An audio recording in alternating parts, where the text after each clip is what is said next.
होगा, क्योंकि हीट का ट्रांसफर हमेशा तापमान में अंतर की वजह से होता है। दूसरी शर्त, हीट का ट्रांसफर जो होता है हमेशा वो गर्म वस्तु से ठंडी वस्तु की ओर होता है, और या जिस ऑब्जेक्ट का जिसका तापमान ज्यादा होता है उधर से हीट ट्रांसफर होती है कम तापमान वाली वस्तु की ओर। लो टेम्परेचर वाला जो ऑब्जेक्ट होता है उधर हीट जाती है। इसका मतलब ये हुआ, अगर सर आपका इस वाले ऑब्जेक्ट का टेम्परेचर है ज्यादा ए, और अगर आपका बी वाले ऑब्जेक्ट का टेम्परेचर है कम बी, तो हीट का ट्रांसफर होगा ए से बी की ओर। और अगर मैं इसका उल्टा कर लूं, अगर सर बी वाले ऑब्जेक्ट का टेम्परेचर है ज्यादा ए वाले वस्तु से, तो हीट का ट्रांसफर होगा बी से ए की ओर होगा, है ना। और कब तक होएगा? जब तक दोनों का टेम्परेचर बराबर नहीं हो जाए, जब तक दोनों का टेम्परेचर बराबर नहीं हो जाए। सपोज कीजिए कि सर इसका टेम्परेचर जो है, इसका टेम्परेचर मैं क्या मान लेता हूं सर, इसका टेम्परेचर मैंने मान लिया सर है 25 degree Celsius A, T A की वैल्यू, और सर इसका टेम्परेचर मैंने मान लिया सर है 15 डिग्री सेल्सियस। तो अगर अब नेचुरल सी बात है, इसका टेम्परेचर ज्यादा है, ये गर्म है, और इसका टेम्परेचर क्या है, कम है, तो ये क्या है, ठंडी है। तो हीट का ट्रांसफर होगा 25 डिग्री सेल्सियस वाले ऑब्जेक्ट से 15 डिग्री सेल्सियस वाले ऑब्जेक्ट की तरफ।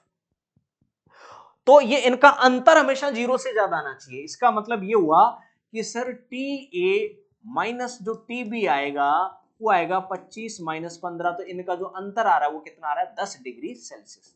तो टेम्परेचर डिफरेंस जो डेल्टा टी आ रहा है वो कितना आ रहा है, 10 डिग्री सेल्सियस। देखो तापमान में अंतर जो होता है ना, डेल्टा टी ऐसे निकालते हैं सर, अंतिम तापमान माइनस प्रारंभिक तापमान, ऐसे निकालते हैं, है कि नहीं। ये आप ऐसे भी निकाल सकते हो, एक वस्तु का दूसरी में T A minus T B निकाल सकते हो, ठीक है। इसके तापमान में से इसके तापमान को घटा दिया, आपके पास में आ गया सर तापमान में अंतर कितना है। अब यहां आपका देखो कितना आ रहा है, 0 से ज्यादा 10 आ रहा है ना, तो हीट का ट्रांसफर होगा आपका ए से बी की तरफ। और कब तक होती रहेगी, जब तक दोनों का टेम्परेचर बराबर नहीं हो जाए।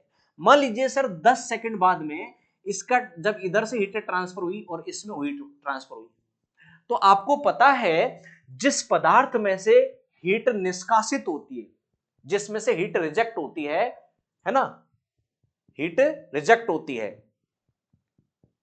उसमें से वो उसका टेम्परेचर घट जाता है और वो ठंडी हो जाती है। और जिसमें हीट एंटर करती है, जिसमें ऊष्मा प्रवेश करती है, उसका टेम्परेचर बढ़ जाता है और वो क्या हो जाती है, गर्म हो जाती है।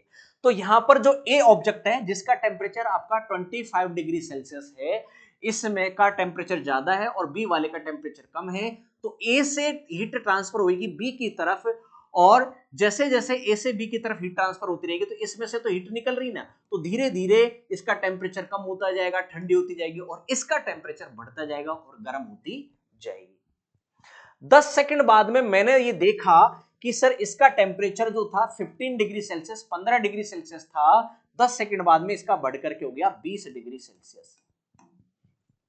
इस वाली का 10 सेकंड बाद, 10 सेकंड पहले 15 था, तो इधर से हीट मिल रही थी, इसको ट्रांसफर हो रही थी बी की तरफ, 10 सेकंड बाद में इसका 15 से बढ़कर के कितना हो गया, 20। इसका मतलब 5 डिग्री सेल्सियस का टेम्परेचर बढ़ गया। तो जब इसका 5 डिग्री सेल्सियस टेम्परेचर बढ़ेगा तो इसका कितना घटेगा, इसका सर 5 डिग्री सेल्सियस घटेगा, तो -5 कर लो इसमें से, और इधर प्लस के 5 डिग्री सेल्सियस बढ़ जाएगा। अब ध्यान से देखो सर, पहले 10 सेकंड पहले इसका टेम्परेचर था 25 डिग्री सेल्सियस, पहले टी ए कितना था सर, 25 डिग्री सेल्सियस था, और आपका टी बी कितना था, 15 डिग्री सेल्सियस था। 5-10 सेकंड बाद में आपने देखा कि जब इधर से हीट गई इसमें, तो सर अब आपका जो टी ए डैश है इसका टेम्परेचर 5 डिग्री सेल्सियस घट गया, तो 25 से घट करके कितना रह गया, 20 डिग्री सेल्सियस। और बी वाली वस्तु का टेम्परेचर 10 सेकंड बाद 15 से बढ़ करके जैसे ही 5 बढ़ा, इसका भी कितना हो गया, 20 डिग्री सेल्सियस हो गया। अब अगर आप इनका अंतर निकालोगे तो sir T A dash minus T B dash, तो ये आ गया 20 माइनस 20 बराबर 0। मतलब इनके बीच में जो तापांतर है डेल्टा टी, वो क्या हो गया, 0 हो गया। और जब 0 हो जाएगा तब इनके बीच में हीट ट्रांसफर होना क्या हो जाएगी, बंद हो जाएगी ना, बंद हो जाएगी इनके बीच में हीट ट्रांसफर होना। इसको एक दूसरे कॉन्सेप्ट से और समझो। देखो जैसे हमारे पास में 2 वाटर टैंक है, एक वाटर टैंक मेरे पास में ये है जो कि पानी से भरा हुआ है ना, खूब भरा हुआ है, और एक दूसरा वाटर टैंक ये है जो खाली है, ठीक है, ये खाली, दो वाटर टैंक है, इनको मैंने कॉमन पाइप से जोड़ दिया, ये वाटर टैंक ए है और ये वाटर टैंक क्या है, बी है, ठीक है, इनको मैंने कॉमन पाइप से जोड़ दिया यहां, ठीक, ये लीजिए, ये वाला जो वाटर टैंक है ये सर भरा हुआ है, यहां तक भरा हुआ है, इस लेवल तक भरा हुआ है, ठीक है, और ये खाली है। अब इसका मतलब क्या हुआ सर, इसमें जो पानी है इस हाइट तक भरा हुआ है, इसका मतलब यहां में इसमें जो पानी का जो प्रेशर है, पानी का जो दाब है, इसके टैंक के निचले वाले पैंदे पर यहां जो प्रेशर है पीए और यहां जो पानी का दाब आएगा पीबी, है ना।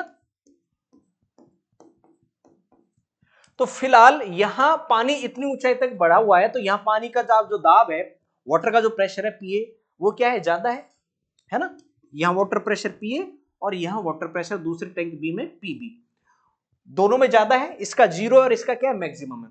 तो देखो यहां पर इनका जो आप दाबांतर निकालोगे, तो सर आपको पता है सर, जो टैंक भरा हुआ होगा ज्यादा ऊंचाई तक, उसमें से पानी जाएगा खाली टैंक में, तो कुछ देर बाद में जैसे जैसे इतनी ऊंचाई तक है, तो इसका फिलहाल प्रेशर जीरो और इसका प्रेशर यहाँ क्या है, मैक्सिमम है, तो इसमें से पानी ट्रांसफर होकर के जाएगा इसमें, कब तक जाता रहेगा, जब तक दोनों टैंक में पानी का लेवल बराबर नहीं हो जाए। सर कुछ देर बाद में ये जो था भरा यहां से बढ़ता बढ़ता यहां पहुंच गया, इतना भर गया ये, तो सर इधर वाला जो टैंक होगा वो भी खाली होता होता यहां इतना नीचे आ जाएगा, खाली होता होता, हो गया ना। तो सर खाली होगा, और क्योंकि इधर से पानी जा रहा है उसमें, तो इधर ये तो खाली होगा और ये भरेगा, तो इसमें तो वाटर लेवल नीचे आएगा और इसमें वाटर लेवल बढ़ेगा। कुछ देर बाद में हमने देखा कि सर दोनों में पानी का जो लेवल है वो क्या हो गया, बराबर हो गया, पानी का लेवल बराबर हो गया, है ना।